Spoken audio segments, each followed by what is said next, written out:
Assalamualaikum warahmatullahi wabarakatuh. Perkenalkan, nama saya Jini Liu. Di sini saya sebagai mahasiswi Universitas Islam Negeri Kyai Haji Ahmad Siddiq Jember, Fakultas Tarbiyah dan Ilmu Keguruan, Program Studi Pendidikan Agama Islam semester 5, akan mempresentasikan penelitian saya yang berjudul Penerapan Metode Diskusi untuk meningkatkan hasil belajar peserta didik kelas 7 di SMP Negeri 6 Jember. Dalam PPT ini ada 3 bab yang akan saya bahas, yaitu yang pertama pendahuluan, yang kedua kajian pustaka, dan yang ketiga metode penelitian. Di bab pertama, bab pendahuluan, itu ada beberapa subbab yang akan dibahas, yaitu yang pertama latar belakang, yang kedua identifikasi masalah dan rumusan masalah, yang ketiga cara pemecahan masalah, yang keempat tujuan penelitian, yang kelima manfaat penelitian, dan yang keenam definisi istilah. Yang pertama yakni latar belakang. Dalam proses pembelajaran yang melibatkan peserta didik secara aktif, materi dapat dikatakan efektif jika disusun dan disajikan sesuai dengan kebutuhan peserta didik. Sebagai seorang pendidik, maka harus memilih metode pembelajaran yang tepat. Salah satu metode pembelajaran yang dapat melibatkan peserta didik aktif yaitu dengan menggunakan metode diskusi. Metode diskusi ini didesain untuk memberikan kesempatan pada setiap siswa dalam berbagi kemampuan untuk menyelesaikan masalah secara rasional atau benar. Yang kedua yakni identifikasi masalah dan rumusan masalah. Identifikasi masalah di sini ada 3. Yang pertama yaitu metode pembelajaran PAI masih monoton.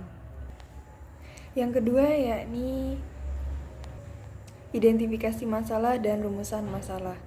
Identifikasi masalah di sini yang sudah disebutkan tadi bahwa pembelajaran PAI masih monoton atau itu-itu saja, padahal banyak metode lain yang dapat membuat peserta didik lebih fun dan tidak jenuh.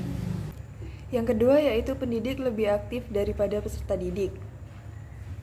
Di dalam kurikulum Merdeka saat ini lebih mengedepankan peserta didik agar lebih aktif daripada pendidik. Yang ketiga yaitu rendahnya hasil belajar peserta didik pada mata pelajaran pendidikan agama Islam. Padahal mata pelajaran pendidikan agama Islam ini sangatlah penting dan dapat diterapkan dalam kehidupan sehari-hari. Yang ketiga yakni cara pemecahan masalah dengan menggunakan metode diskusi, serta diharapkan hasil belajar peserta didik dapat meningkat dalam pembelajaran pendidikan agama Islam. Yang keempat yakni tujuan penelitian, yaitu untuk mengetahui seberapa besar metode diskusi ini dalam penerapannya dapat meningkatkan hasil belajar peserta didik pada mata pelajaran pendidikan agama Islam. Yang kelima yakni manfaat penelitian. Bagi peneliti, untuk mengetahui seberapa besar keberhasilan pendidik dalam menggunakan metode diskusi. Lalu untuk peserta didik, proses pembelajaran menjadi lebih menyenangkan dan hasil belajar peserta didik dapat meningkat. Kemudian untuk instansi yaitu meningkatkan mutu kualitas sekolah dengan meningkatkan hasil belajar peserta didik pada mata pelajaran pendidikan agama Islam. Yang keenam yakni definisi istilah. Metode ialah cara penyampaian materi untuk mencapai tujuan pembelajaran. Metode diskusi adalah cara penyampaian materi pembelajaran yang mana pendidik memberi kesempatan kepada peserta didik dengan berkelompok untuk menemukan alternatif solusi dalam sebuah masalah. Belajar ialah proses perubahan tingkah laku yang diharapkan lebih condong ke arah yang positif. Hasil belajar ialah hasil dari proses belajar yang diukur menggunakan tes, baik itu tes lisan maupun tes tulis. Di bab kedua ini, kajian pustaka, ada beberapa subbab yang akan dibahas, yaitu yang pertama kajian terdahulu, yang kedua kajian teori, dan yang ketiga hipotesis tindakan. Yang pertama yaitu kajian terdahulu. Ada dua peneliti sebelumnya, yakni Muhammad Rino Dwi Cahyo dan Betty Setiawati, yang keduanya sama-sama menunjukkan bahwa metode diskusi ini memberikan peningkatan dalam hasil belajar. Yang kedua yaitu kajian teori, di sini membahas beberapa hal.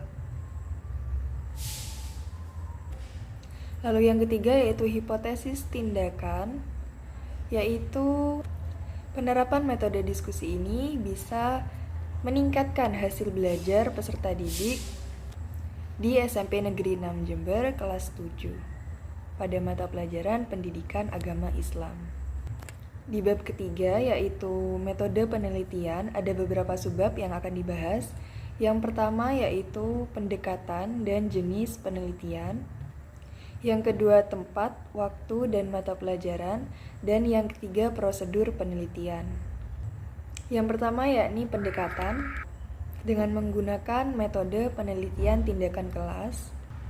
Dan jenis penelitiannya yakni penelitian kualitatif deskriptif dengan objek penelitian siswa kelas 7 di SMP Negeri 6 Jember.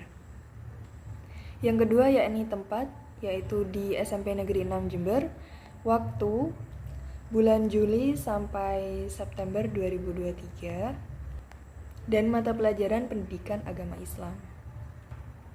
Yang ketiga yakni prosedur penelitian, ada 2 siklus yang masing-masing siklusnya ada tahap perencanaan, pelaksanaan, pengamatan, dan refleksi. Yang nantinya semua tahap tersebut ditulis dalam sebuah laporan.